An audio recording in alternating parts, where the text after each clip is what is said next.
Good morning.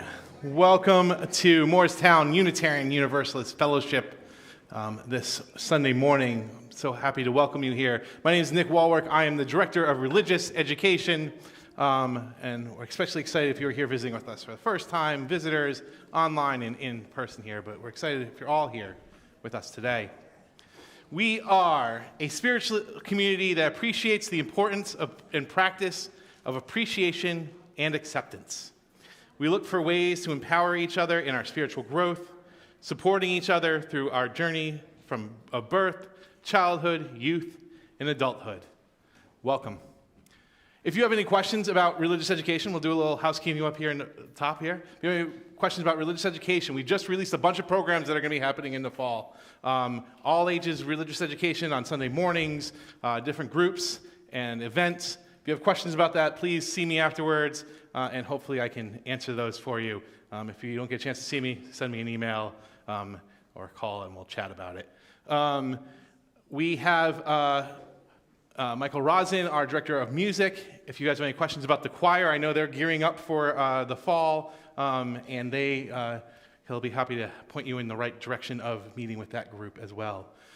Alex West is our AV person in the back, so if you have any needs during the service, hearing or otherwise, he's the guy to go see. Katie Julick's our administrator. She's here during the day. She answers all your emails, phone calls. She runs this place and takes care of it for all of us, and we're very thankful for her. So if you want to call her, give her a call. Today's service will be led by Megan Hein, who is the clinical director of Alina Lodge, a treatment center in Warren County, and also my wife. There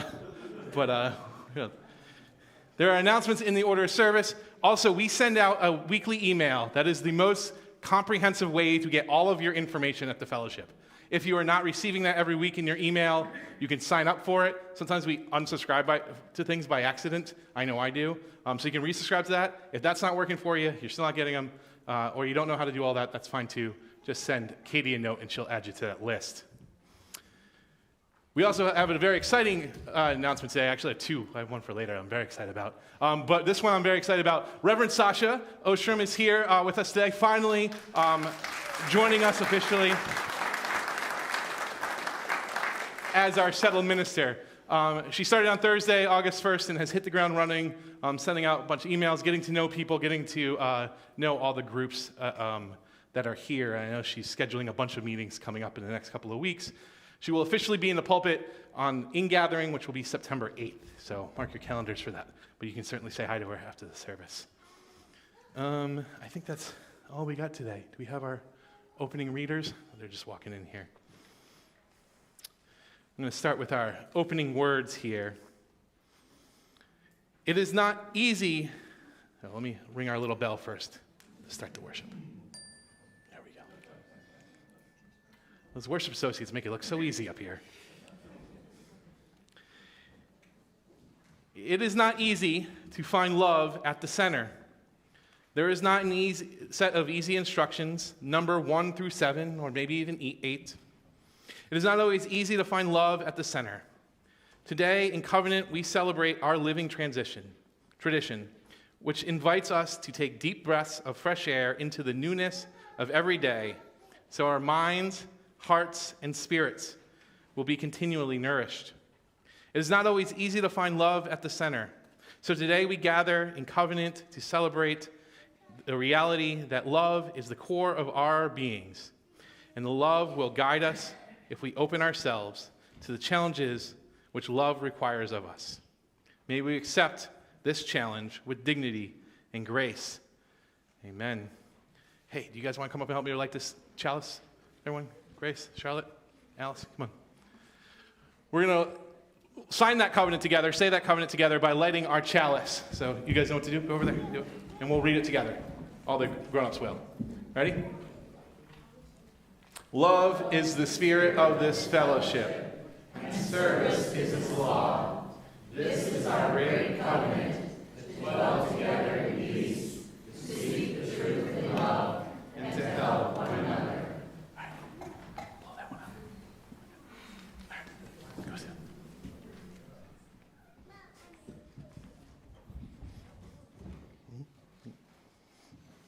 Please stand if you'd like to sing We'll Build a Land, number 121.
Kids come up here and help me tell a story, talk about some things. Olivia, you want to come up? Alice, Grace, Paisley? All right.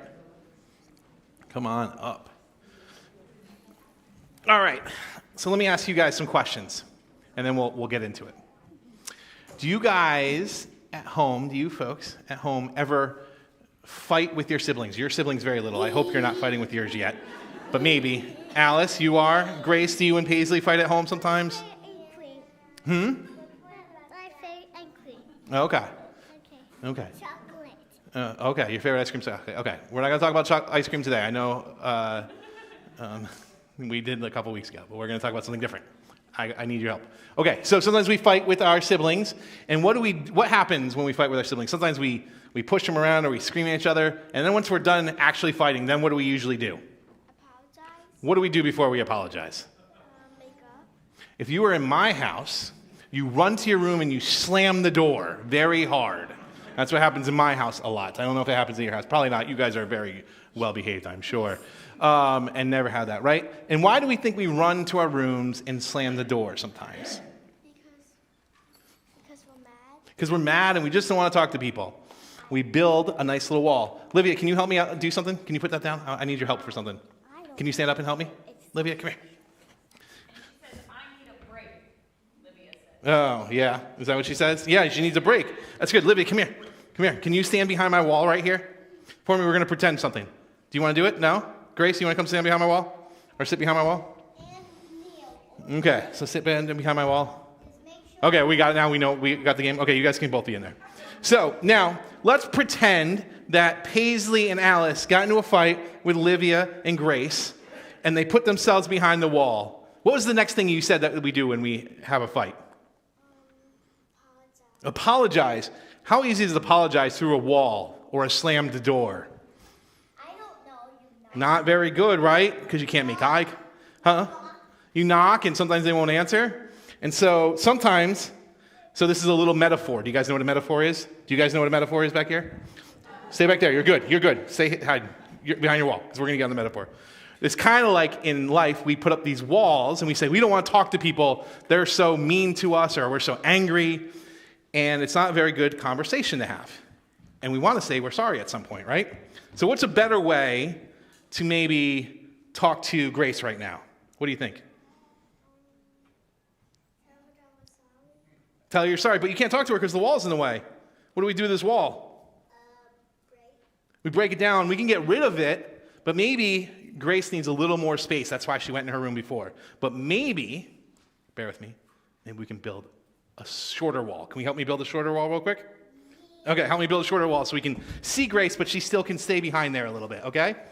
And we'll just put it down a little bit, like that, like that. Okay, so Grace, can we see you yet? Nope. All right, there we go, good. Now we can see Grace's pretty face there, and she has some space behind you, but you guys can still have a conversation, and maybe you can apologize to her for whatever you said or whatever happened. This is not a wall that's very scary through. This is more like what we call a boundary. And Miss Megan's going to talk about the boundaries later for the grown-ups. Sometimes we want to build up walls where we don't talk to people because we're so angry, but then we can't have conversations with them. And we need to build boundaries. Keep some safe space between us and the people, physical ones sometimes emotional ones or mental ones we set up. So, right? Does that make sense to you guys?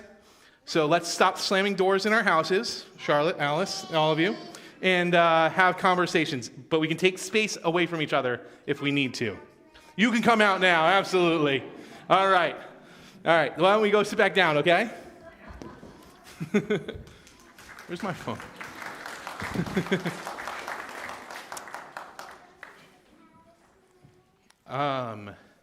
Excellent. Well, it's a pretty good little visual there. I like it.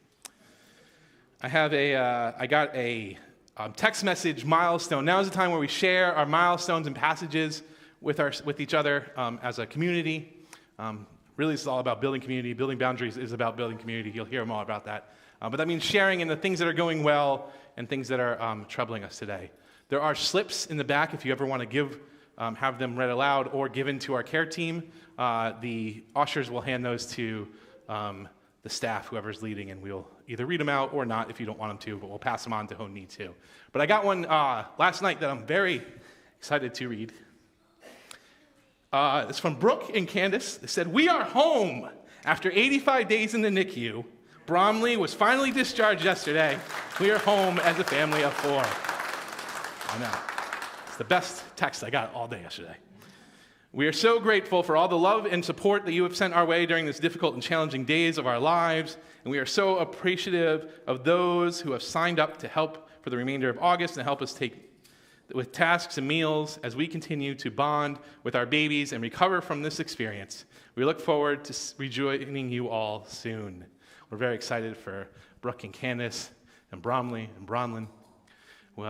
Sasha and I were chatting the other day about how exciting that's going to be one of our first baby dedications. Maybe when the building's done, we'll have all this big fun and exciting newness happening. I was thinking for our meditation today, we would just take a couple of focused breaths. One of the good ways to build boundaries in a healthy way is to know where we're at as people. And when we're in those situations where we want to slam doors, either realistically or metaphorically in our minds, even as adults, we don't storm off all the time like teenagers, though sometimes we do. We need to maybe take a breath and go, what that is. So I just want to do a little bit of focused breathing with you all.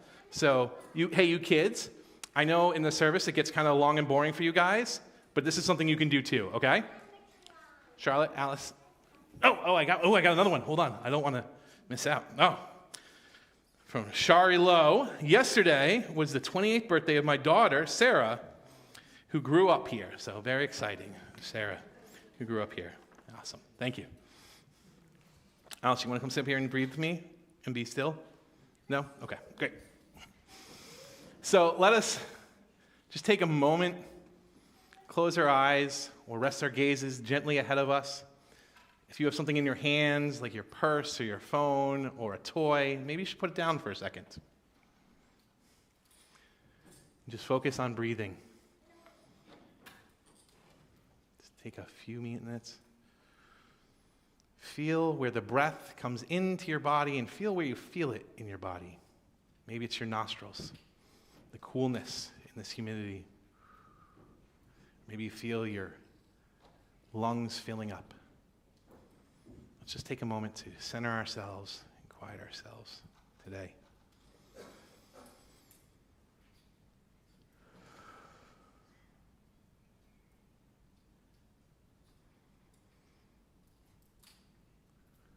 Okay, that's a good little getting us centered and welcome here.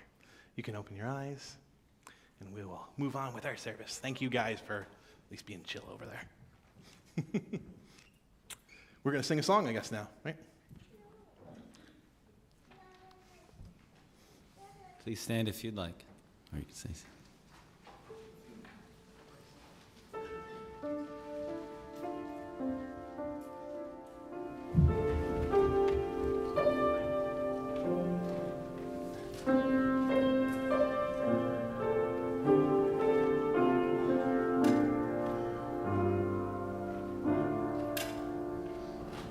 Love makes a bridge from heart to heart and hand to hand, and finds a way when laws are blind and freedom bend. Love breaks the walls of language, gender, class, and age, and gives us wings to slip the bosom regain. Love lifts the hopes that force and fear have beaten down, and breaks the chains and gives us strength to stand our ground. Love rings the bell of wanted birth on wedding day. Love guides the hands that promise more than words can say. Love makes a bridge that burns the shake yet not destroy. Love carries faith through life and death and endless joy.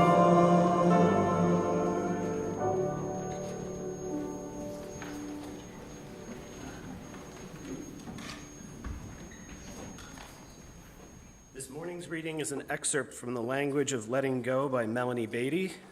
Sometimes life and people seem to push and push. Because we are so used to pain, we may tell ourselves it doesn't hurt. Because we are so used to people controlling and manipulating us, we may tell ourselves there is something wrong with us. There is nothing wrong with us. Life is pushing and hurting to get our attention. Sometimes the pain and pushing are pointing toward a lesson. The lesson may be that we've become too controlling, or maybe we've we're being pushed to own our power to take care of ourselves. The issue is boundaries. If something or somebody is pushing us to our limits, that's exactly what's happening. We're being pushed to our limits. We can be grateful for the lesson that's here to help us explore and set our boundaries. Today, I will give myself permission to set the limits I want and need to set in my life. Today's offering will be split with, all the cash receipts will be split with Family Promise, helping local communities coordinate their compassion to address the root causes of homelessness and housing insecurity. Please give freely.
Good morning, everybody.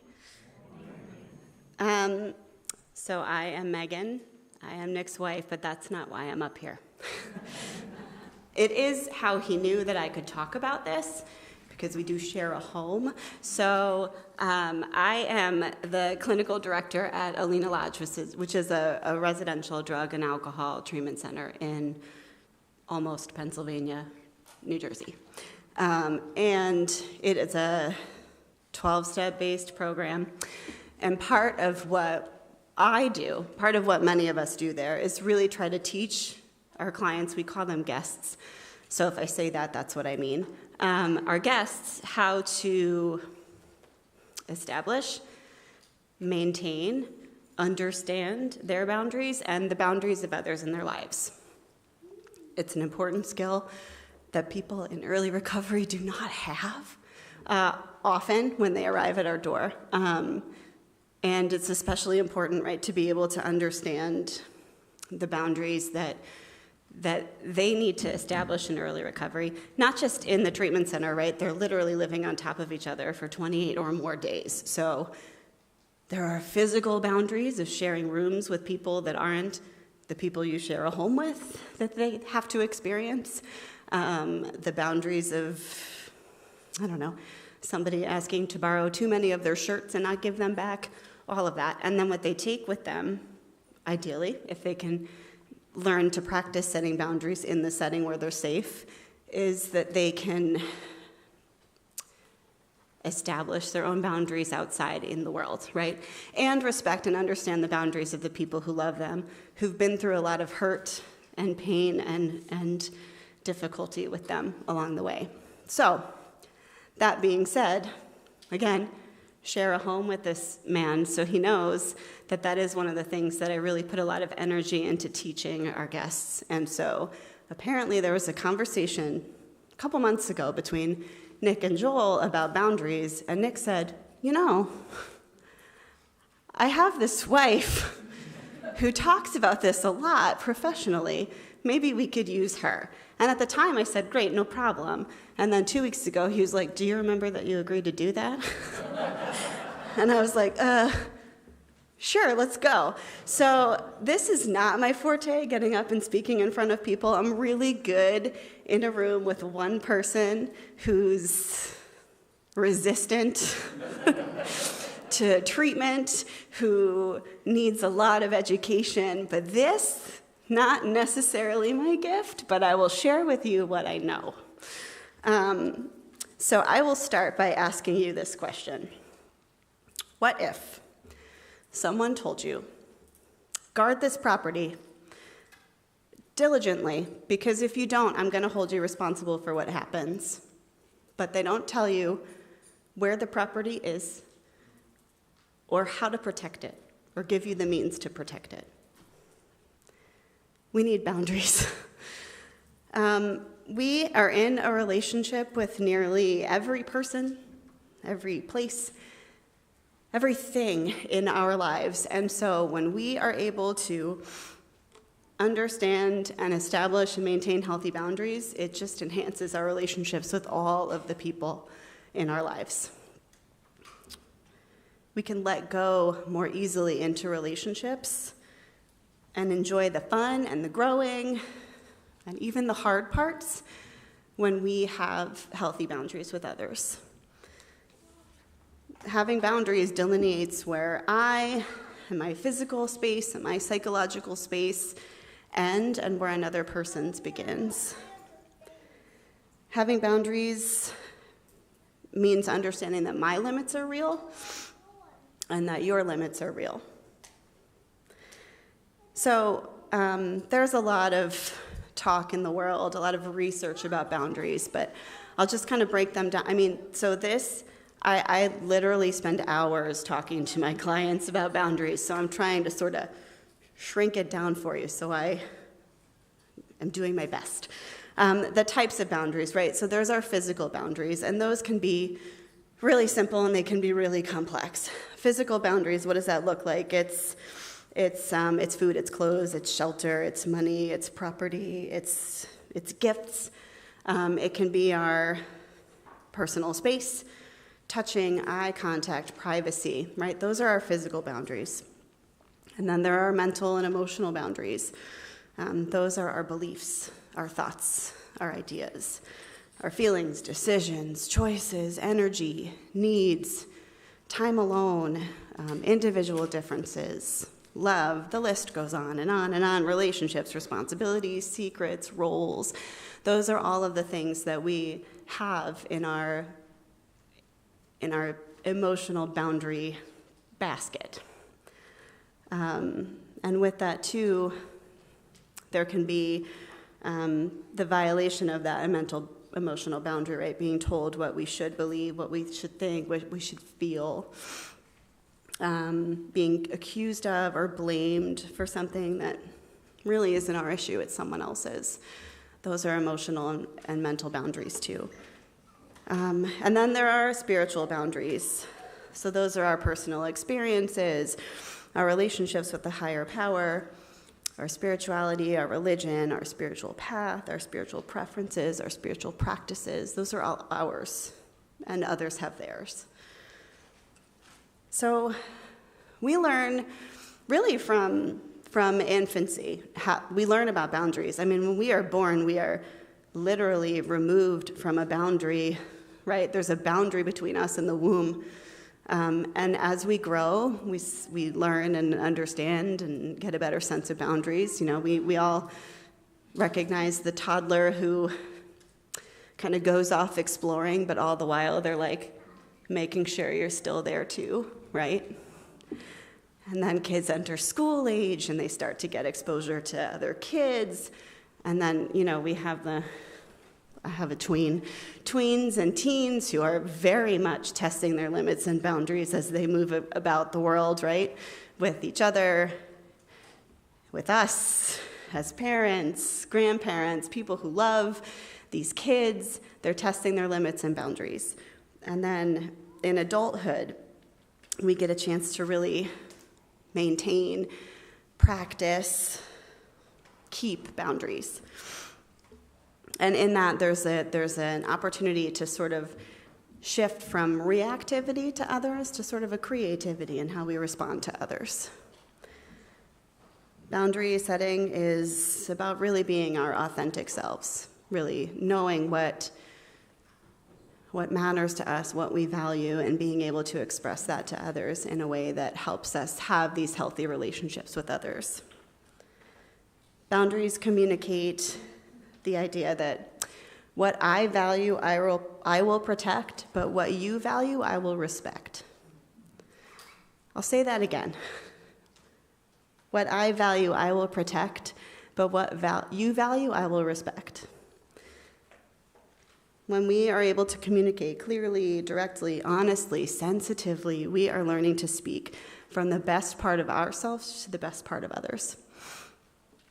So as healthy adults, we learn how to make appropriate requests, set limits, how to take action. It's so simple, right? It's so easy.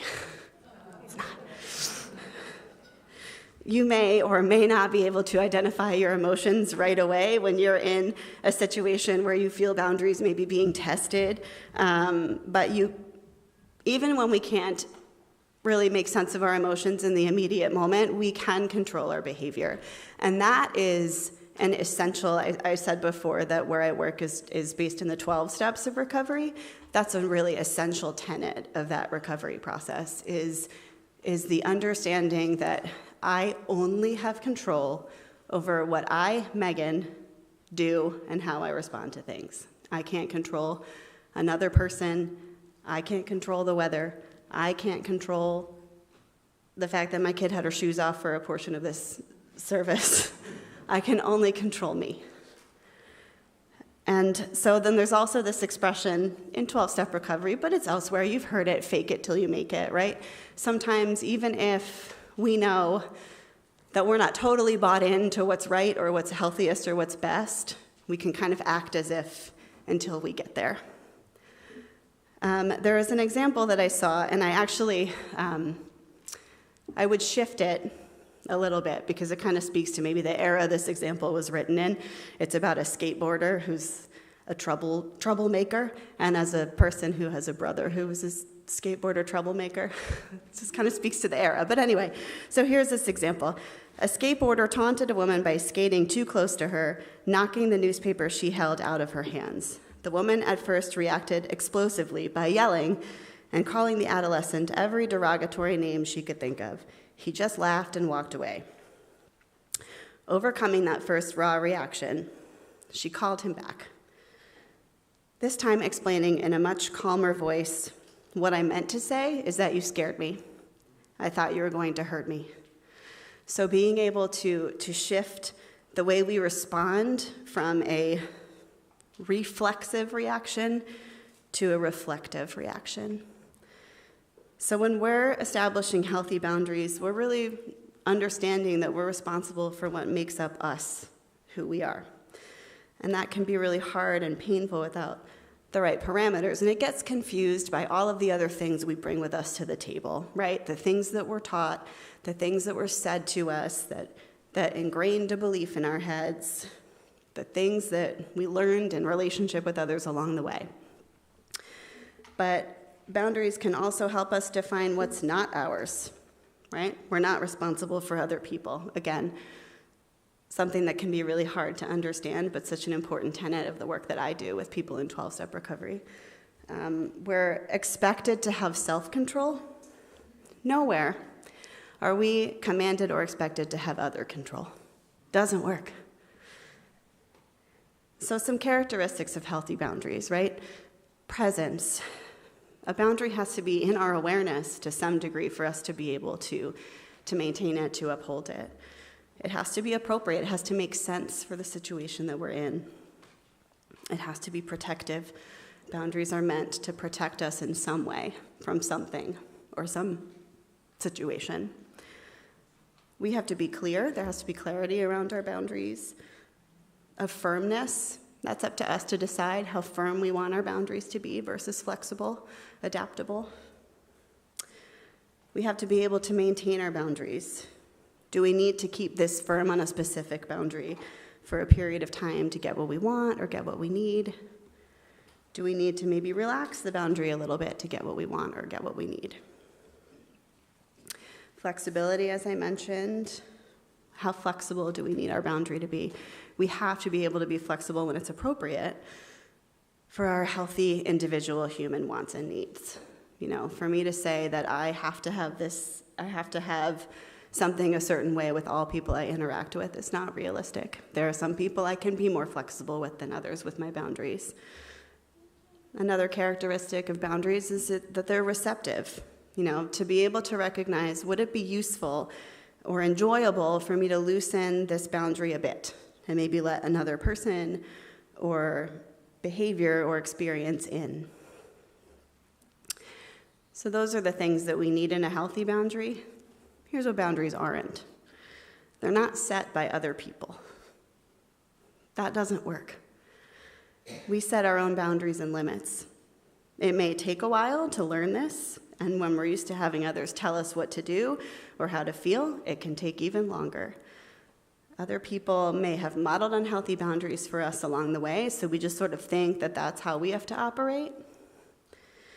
And some people may still be influencing our lives in painful ways or in challenging ways. So an example of this, right? As clinical director, it's sort of part of the gig for me to be working outside of the 9 to 5, Monday to Friday scope, right? It's a 24/7 facility.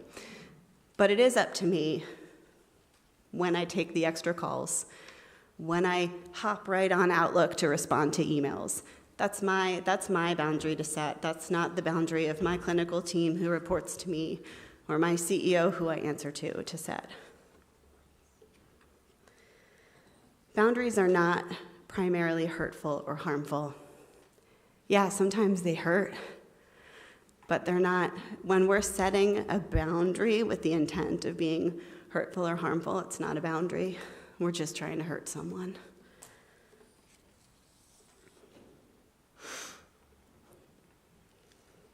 So there are some crucial questions to help kind of sort this out for us. How hurtful to myself or the other person will it be in the long run if I do not set the boundary or limit now? And if I don't set the boundary now, will my hurt or resentment build and eventually destroy or close an otherwise valued connection I have? Boundaries are not controlling or manipulating.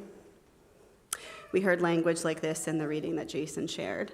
When we're controlling or manipulating others, we're not in a place of awareness with ourselves or the people we're in relationship with.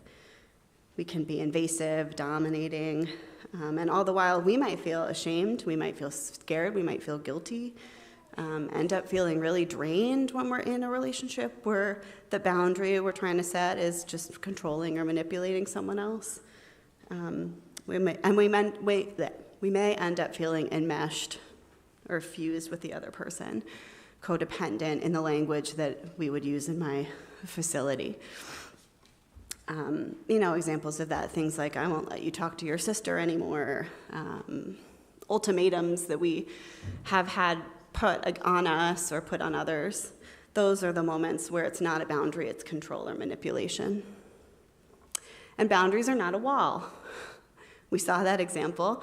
A healthy boundary gives me time and space to be alone and away from others, from noise, from distraction. We all each have our thing that we know that we need a little space from.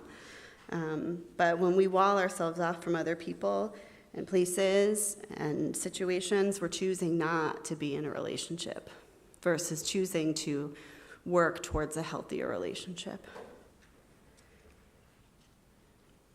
Sometimes we have to. Sometimes for a period of time, maybe there needs to be a wall, especially in the work that I do. Some families will sometimes send a loved one to our facility. We call them and say, hey, we got him. He's okay. You'll hear from us. And sometimes the family goes, don't call. We're good. You help him. I need a breather. Sometimes we need that wall. But when we keep that wall up, it can be really unhealthy. It can tend to be rigid. It can really tend to, we just don't let other people in. It's that simple. That's what the wall does. The other thing that boundaries are not is part of a triangle with other people. So rather than forming triangles, healthy boundaries are really set to prevent them. So what I mean when I mean triangling in another person is sort of, rather than kind of confronting a complication in a relationship, we loop another person in and involve them where they don't really need to be involved. Examples are things like, there's trouble in a marriage and one or both parents kind of get the kids sort of against the other person, things like that. Those aren't boundaries.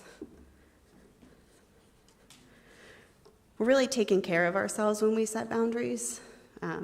It really is an important form of self-care.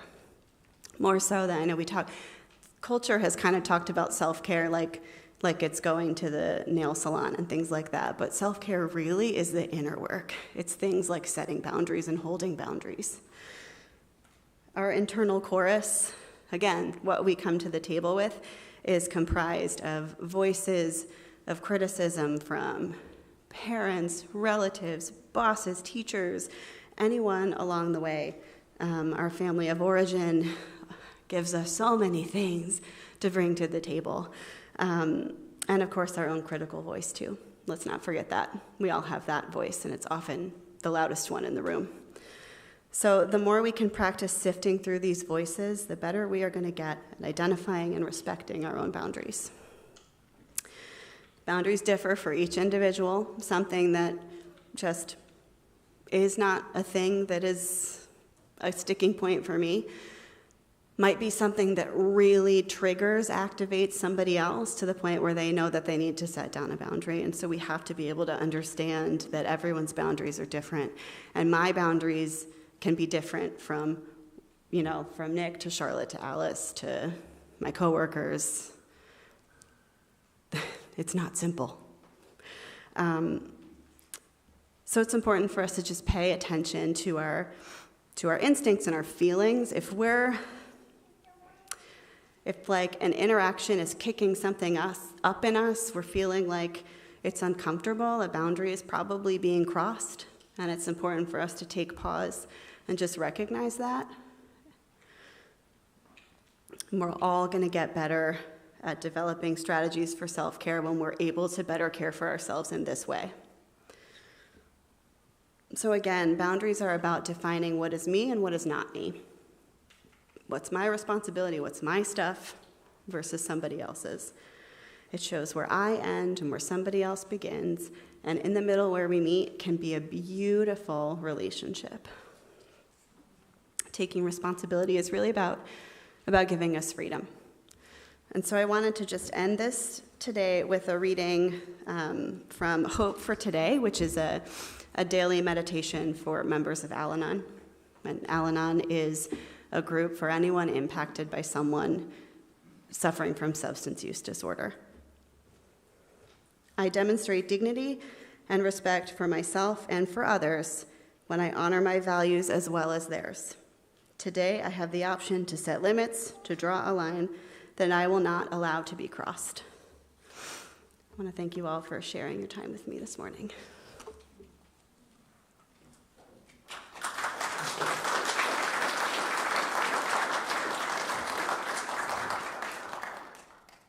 I think we're going to sing a song. Yeah, please stand if you'd like. There you go.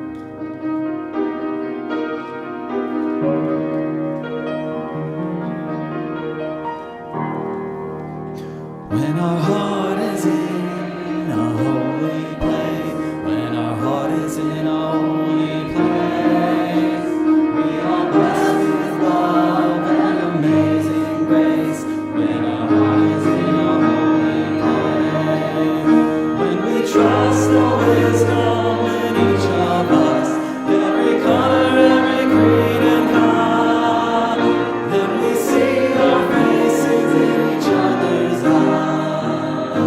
And our heart is in a holy place. Our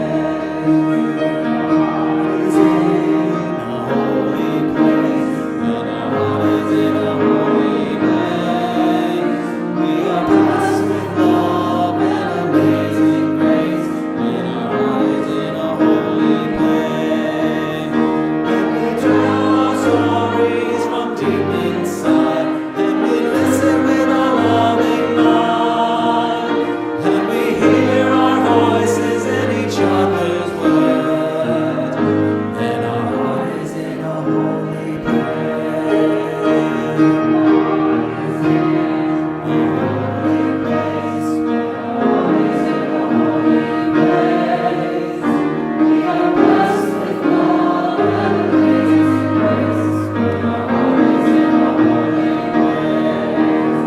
When we share the silence of sacred space, and the calm of our time revealed, and we feel the power of each other's faith, and our heart is in a holy place. When our heart is in a holy place, when our heart is in a holy place, we are blessed with love and amazing grace. When our heart is in a holy place, we are blessed with love and amazing grace. When our heart is in a